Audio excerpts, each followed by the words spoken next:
Good evening friends. आज का हमारा टॉपिक क्या, नरेशन का। और लास्ट मेरी वीडियो यदि आपने नहीं देखी है तो प्लीज करके वहां पे आप देख लीजिए, क्योंकि ये हमारी नरेशन की सीरीज चल रही है, इसमें हम नरेशन पढ़ रहे हैं। ठीक है, तो यदि आपने मेरी लास्ट वीडियो नहीं देखी है तो प्लीज करके वो मेरी वीडियो देख लीजिएगा। ठीक है, तो आज का हमारा टॉपिक क्या है, नरेशन है। और हमने नरेशन का जो मतलब बहुत सारा हमने अध्ययन कर लिया है। लगभग आज की क्लास में हमारे नरेशन खत्म हो जाएंगे। ठीक है, तो देखिए आप नरेशन के बारे में कुछ और हम सेंटेंस देखते हैं। डायरेक्ट स्पीच में क्या है कि the master said please you will attend carefully to what I am saying. ठीक है, तो इसको हम किस में चेंज करेंगे, इनडायरेक्ट स्पीच में चेंज करेंगे। तो इसमें क्या हो जाएगा, द मास्टर का मास्टर रह जाएगा। अब प्लीज दिया हुआ है तो क्या आ जाएगा, रिक्वेस्टेड आ जाएगा। ठीक है, ये ध्यान रखना है। आगे क्या आ जाएगा, दैट आ जाएगा। अब देखो इसको हम दे वुड में चेंज करेंगे। क्यों करेंगे, क्योंकि ये यू है ना, यू। अब ये देखो मास्टर सेड, मास्टर ने कहा है, तो यहाँ पे यदि हम दैम मानेंगे तो यहाँ पे दे आ जाएगा। यदि कुछ और मानोगे तो उसके अकॉर्डिंग ही सी इट कुछ भी आ सकता है। ठीक है, इट को छोड़ के तो दे मानेंगे यहाँ पे, यदि दैम आ जाएगा तो। और विल का क्या हो जाएगा, वुड हो जाएगा। अटेंड का अटेंड रहेगा और केयरफुली आ जाएगा। फिर क्या आ जाएगा, टू। और वट का वट रह जाएगा। अब आई एम सेइंग है, इसको हम चेंज कर दे। आई किसके अकॉर्डिंग, द मास्टर के अकॉर्डिंग चेंज होगा, तो आई के अकॉर्डिंग ही आ जाएगा यहाँ पे। ठीक है, और एम का क्या हो जाएगा, वोज हो जाएगा। और सही का सही आ जाएगा। ठीक है, तो ये आपको समझ में आ गया, एकदम बेसिक है। आगे देखिए आप डायरेक्ट स्पीच में कि अनिल सेड टू राकेश। ठीक है, do you know Ram. Rakesh said yes और नो। अब यहाँ पे क्या कह रहा है कि अनिल सेड टू राकेश, कि राकेश ने क्या है कि अनिल ने राकेश से कहा कि डू यू नो राम, क्या तुम राम को जानते हो।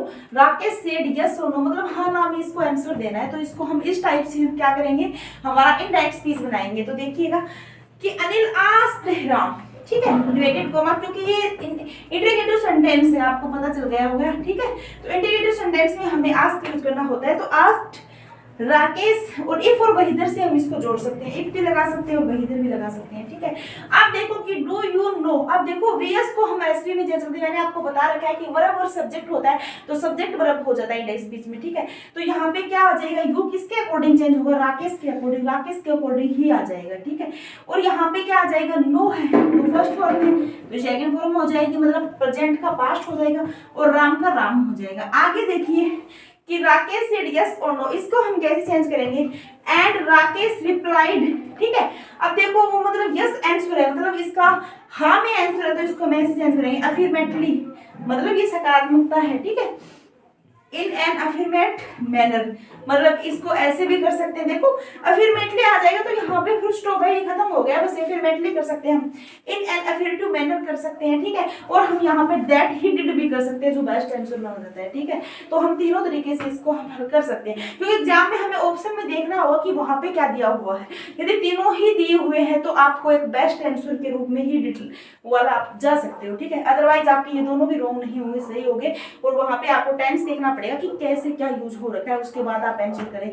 यहाँ पे आपको ऐसे नहीं है कि इसमें ये कर दिया तो आपका रॉन्ग हो गया, ऐसे नहीं होगा। ठीक है, आगे देखिए मैंने एक नोट लिखा है, इसके अंदर क्या है कि यदि यस दिया हो तो वहां पे हम आई डू भी कर सकते हैं, और नो दिया होता है तो वहां पे आई डोंट भी मान सकते हैं। ठीक है, और यदि हमें राकेश रिप्लाइड वाले में यदि हमें नेगेटिव आंसर देना होगा ना, तो हम इसको नेगेटिव भी कर सकते हैं। क्या था, राकेश रिप्लाइड अफर्मेटिवली, मतलब यहाँ पे सकारात्मकता दिखाई गई है। ठीक है, और जो राकेश रिप्लाइड इसका नेगेटिविटी में दिखाना होता है तो नेगेटिवली आ जाएगा, इन ए नेगेटिव मैनर हो जाएगा। और दैट ही डिडंट, यानी बेस्ट ऑप्शन माना जाता है ये। मतलब हम यदि राकेश वाले में यदि रिप्लाइड में हमें अफर्मेटिव यानी सकारात्मक दिखाना है तो हम अफर्मेटिव यूज कर सकते हैं, और यदि नकारात्मक दिखाना है तो हम नेगेटिव यूज कर सकते हैं। ठीक है, दोनों यूज कर सकते हैं, वो हमारे ऑप्शन के अकॉर्डिंग हमें सही करना होता है। ठीक है, आगे हम कुछ क्या देखते हैं, एग्जाम्पल देख लेते हैं, जिससे हमें क्या है एग्जाम में क्वेश्चन हल करने में थोड़ी आसानी हो जाएगी। ठीक है, तो इसके अंदर क्या कहता है कि डायरेक्ट स्पीच में क्या है कि Ram said to me do you like coffee. यहाँ पे क्या है, जो हम लाइक करते हैं कॉफी वगैरह, उन सभी की यहाँ पे हम देखते हैं कि कैसे होते वो।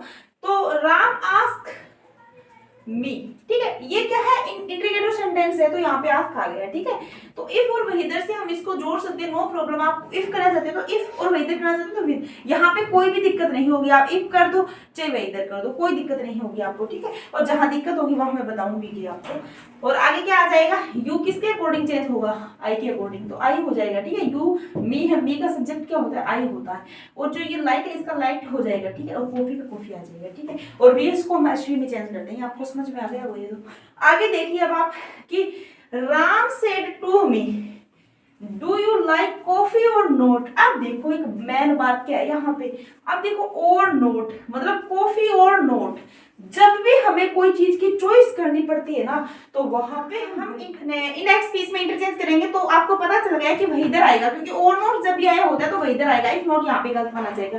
तो राम आस्क मी वह इधर, अब यू को किसके अकॉर्डिंग, मी के अकॉर्डिंग आई हो जाएगा और लाइक हो जाएगा, ठीक है, और कॉफी और नोट हो जाएगा। इसे हम दूसरे तरीके से भी कर सकते हैं कि राम आस्क मी, ठीक है, तो यहाँ पे आपको पता है और नोट दिया होता है तो वो इधर ही आएगा, ठीक है, और हम जस्ट बाद में इसके और नोट लिख सकते हैं, फिर आगे हम आई लाइक कॉफी कर सकते हैं, इस तरीके से भी हम इसको कर सकते हैं तो सही माना जाएगा, ठीक। आपको ध्यान रखना है। ये देखो एक विश वाला है, जैसे कि Ram said to me good morning, तो इसको हम सीधा ही कर देंगे, ठीक है, कि राम विश्ड मी गुड मॉर्निंग। इसमें कुछ नहीं आएगा, ना ही तो टू आएगा ना कुछ और आएगा, सीधा ही क्या आ जाएगा, राम विश्ड मी गुड मॉर्निंग, ठीक है, इनवर्टेड कोमा हट जाएगा ये सारी यहाँ पे।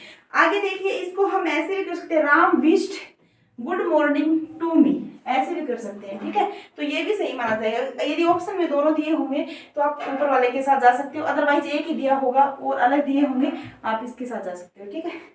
आगे देखिए नेक्स्ट इसमें कि Ram said to me good night. अब देखो ये गुड नाइट दिया हुआ है ना, ये विश नहीं है, जब हम किसी से अलग होते हैं ना तो हम गुड नाइट बोलते हैं, ठीक है, और रात, ये जरूरी नहीं है कि रात को ही बोलते हैं, यदि हम किसी से दूर हो रहे हैं, यदि हम हो रहे हैं मतलब दोबारा हम आज के दिन नहीं मिलेंगे तो हम गुड नाइट बोल के जा सकते हैं, ठीक है, अलविदा कहने को भी गुड नाइट कह सकते हैं। तो जैसे देखिए कि राम बैड मी गुड नाइट। तो आगे हम कुछ और देखते हैं जो हमारे लिए बहुत ज्यादा इंपॉर्टेंट है, ठीक है, क्योंकि ज्यादातर आजकल क्वेश्चन ना यहाँ से भी पुट किए जाते हैं, ठीक है। तो देखिए कि जो हमें ग्रीटिंग एक्सप्रेशंस होते हैं वो देखेंगे, जैसे एक तो क्या होता है मीटिंग किस में यूज होने वाले वर्ड्स होते हैं, और एक क्या होती है पार्टिंग किस में यूज होने वाले, मतलब अलग होने से जो वर्ड हम यूज करते हैं वो, ठीक है। तो हमें मीटिंग किस में कौन से वर्ड यूज करते हैं, जैसे हम किसी से मिलते हैं तो हम गुड मॉर्निंग बोल सकते हैं सुबह के टाइम यदि मिले, हम गुड नून बोल सकते हैं यदि दोपहर के टाइम मिले, और गुड आफ्टरनून बोल सकते हैं यदि दोपहर से जस्ट बाद मिले तो, ठीक है, और गुड इवनिंग बोल सकते हैं यदि शाम को मिले तो, ठीक है, और हैप्पी न्यू ईयर। देखो एक बात सुनो, यदि हमें रात को भी मिलना हो किसी से सबसे पहले तो जाके हम ऐसे नहीं बोल सकते कि गुड नाइट, हम क्या बोलेंगे गुड इवनिंग, चाहे रात के क्या है 9-10 बजे क्यों ना हो, हम गुड इवनिंग से ही विश करेंगे आगे वाले को, न कि गुड नाइट से, क्योंकि गुड नाइट जो साइन होता है ना वो पार्टिंग का साइन होता है, तो वहां पे हम बोल नहीं सकते। गुड नाइट हम तब बोल सकते हैं जब हम मिलकर बाहर जा रहे हैं किसी से, ठीक है, मतलब दोबारा उससे अब आप नहीं मिलेंगे उस दिन, तो हम गुड नाइट। पार्टिंग किसमें यूज होने वाले वर्ड देखते हैं, इसके अंदर क्या है कि गुड नाइट मैंने अभी बताया दूर होते तब, गुड बाय भी बोल सकते हैं हम, ठीक है, और हम क्या है बाय भी बोल सकते हैं। ये कब होते हैं जब फेयरवेल होता है, मतलब विदाई होती है, वेलेंटिडिकेशंस होता है, एडियो मतलब अलविदा होता है इसका मतलब भी, और बाय बाय भी हम कह सकते हैं, टाटा हम कह सकते हैं। अब देखो इनडायरेक्ट स्पीच में जो रिपोर्टेड क्लोज होती है उसमें हम क्या है विश को हैप्पी एनिवर्सरी कर सकते हैं, हैप्पी क्रिसमस डे कर सकते हैं, ठीक है, और इनडायरेक्ट स्पीच में क्या है जब आरवी जो रिपोर्टेड वर्ब होती है उसमें बिड या पास्ट में हम बैड कह सकते हैं, ठीक है, ये भी हम यूज कर सकते हैं। आगे देखिए हम एक सेंटेंस देख लेते हैं कि Ram said to me congratulations, ठीक है, तो कांग्रेचुलेशंस होता है, इसको हम क्या बोलते हैं कि राम कांग्रेचुलेटेड मी, सीधा ही बोल देंगे, इसमें यहाँ पे वो मतलब नहीं है कि Ram told me to congratulate me या फिर कुछ और, सीधा ही राम कांग्रेचुलेट मी, ठीक है, मतलब सीधा इसको हम पास्ट में करके लिख सकते हैं, ठीक है। तो आगे हम क्या है कुछ एग्जांपल्स देख लेते हैं, विशिंग वाले ही, पार्टिंग और जो हमने मीटिंग वाले देखे थे उस जैसे ही है। तो इसके अंदर क्या है डायरेक्ट स्पीच में कि Ram said to me congratulations on your success, ठीक है, तो ये कांग्रेचुलेशंस दे रहा है किसी की सक्सेस पर, ठीक है, तो इसको हम कैसे चेंज करेंगे, तो ये कांग्रेचुलेशन वाला वर्ड है राम कांग्रेचुलेटेड आ जाएगा, यहाँ पे ही आ जाएगा, ठीक है, मी हो जाएगा। अब देखो ऑन माई सक्सेस सीधा का सीधा, अब योर किसके अकॉर्डिंग चेंज हुआ, मी के अकॉर्डिंग माई हो गया, और सक्सेस का सक्सेस आ गया, ठीक है। आगे देखिए कि Ram said to me thanks, तो ये थैंक्स इसको अंदर ले आओ, राम थैंक्ड मी, बस इतना ही हो जाएगा, ठीक है, इसमें ज्यादा चेंज नहीं होगा, और ये बस बेसिक है तो आपको ध्यान ही रह जाएगा, बस मैं बता रही हूँ ताकि आपको दिक्कत ना हो यदि एग्जाम में आए तो, ठीक है। तो Ram said to me thank you यदि दे दे तो भी इसको हम क्या लिखेंगे राम थैंक्ड मी हो जाएगा, ठीक है।